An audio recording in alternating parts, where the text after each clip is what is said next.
It's hard to say. Could have jumped over a fence, could have climbed up on the press box, but there's no actual force injuries or signs that tell us where it was.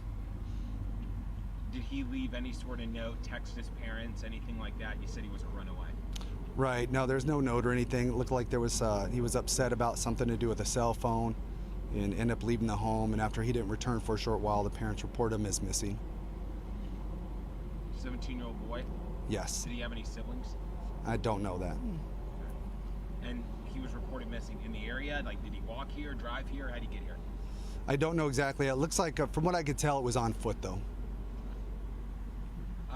Was there talk about canceling or shutting down school today?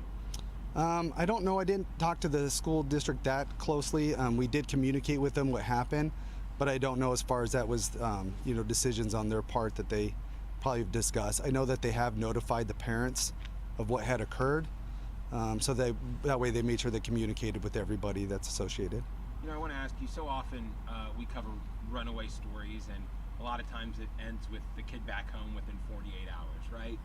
But in this case, it's the opposite. It's parents getting the worst call. Yeah, unfortunately, this is it is a really tragic event. I mean, to have a 17-year-old person with that much ahead of them in life, and again, it's one of those things we may never know exactly what for sure happened there. Is there any advice for parents if their kid does run away? Is there anything they can do to try and prevent this from happening? It's very difficult. Teenage kids, we all know, we've all been there, right, that have a mind of their own. The best thing is open communication with the children, make sure that they understand safe contact numbers, and maybe other resources that they might have available, depending on what they're going through. I mean, it is really hard to tell. But a big thing is make sure that if a person is missing, don't hesitate to contact the police department and let us be aware of it. It's really helpful for us in case we do contact that person, that we can get them back home. Okay, quick timetable question. You guys were contacted last night about the runaway. What time did that happen, and what time do you think the fall jump happened? I don't have the exact time of the call time for the initial report. I just know that this was reported just after 6:30 this morning. Anything else, guys? I would assume the school would talk about anything grief or anything for the students that are on campus. Yeah, that would be up to the school as far as how they're handling that situation. I don't have the exact details on what it is they're doing. And do you know the school that he goes to? Are they offering, mental health resources or counseling for students who knew him? I'm still not sure yet if he was attending a current school at this time. Okay. So that's something we're still trying to figure out. Was you guys ever able to put up something to work on him to say that he was missing, or was it just too quick?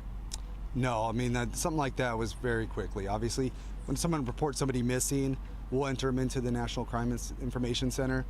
That gets put in there immediately, and that way if they do come in contact with anybody that's police, that we could figure out where that person belongs. Maybe my last question is this. They have fences on bridges, and we do things to prevent people from being able to commit suicide from certain heights, correct? Is that something that the school should now consider, or that Yeah, I mean, that's something you'd have to get with the school about as far as any type of structural issues or anything like that may occur. But as you can imagine, that's not anything I've ever heard of somebody falling from a distance like that. As far as suicide, it's a decent distance height, but it's not that high. So I would imagine that would be the case. But So just one thing, just to wrap it up, you're not ruling out what the cause is, right? You guys are still looking at whatever.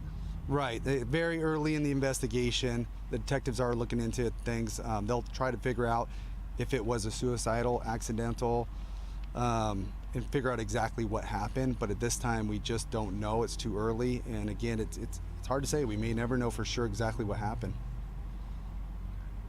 Thank you, Sergeant. Thanks. All right. Thank you.